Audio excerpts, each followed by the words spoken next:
The giant leap.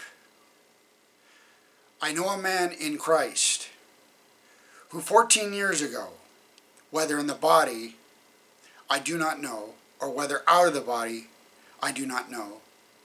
God knows. Such a one was caught up to the third heaven, and I know such a man, whether in the body or out of the body, I do not know. God knows how he was caught up into paradise and heard inexpressible words, which is not lawful for a man to utter. 2 Corinthians 12, verses 2 through 4. It was on this date in 1969 that humans first set foot on the moon. In the now famous words of Neil Armstrong, it's one small step for man, one giant leap for mankind. We had just set foot on another astronomical body, having broken the bonds that hold us to this planet. In the minds of many, we had just liberated ourselves from Earth, having taken the first tottering steps toward our cosmic destiny. But when the euphoria of local space travel dissipated, we quietly recognized that going any real distance in space is nearly impossible. To cross the distance to the next star system would require many generations. And any population living aboard a spacecraft for that long would be subject to the brutal ravages of cosmic radiation and the other negative effects of living in space.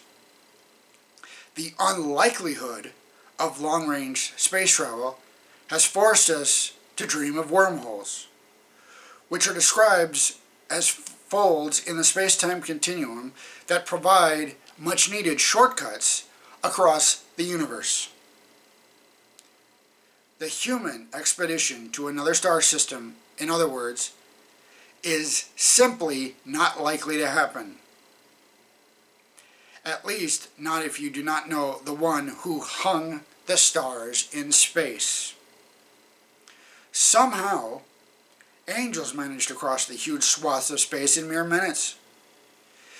If you read the prayer of Daniel 9 aloud, which states that Gabriel started toward Daniel at the beginning of the prayer and appears by the end, you will discover that he made the trip in minutes.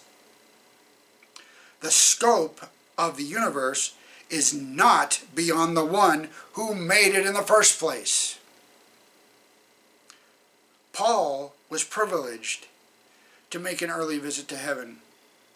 He speaks in the third person to avoid bragging, but at some point he was able to see paradise. The experience was so real that he could not be sure whether he had traveled there in person or had seen it in vision. But one way or the other, God reached across the cosmos and brought him there. I'll admit that I've always been a little jealous of Neil Armstrong. But wherever paradise is, we know that Jesus is presently there, preparing a place for us.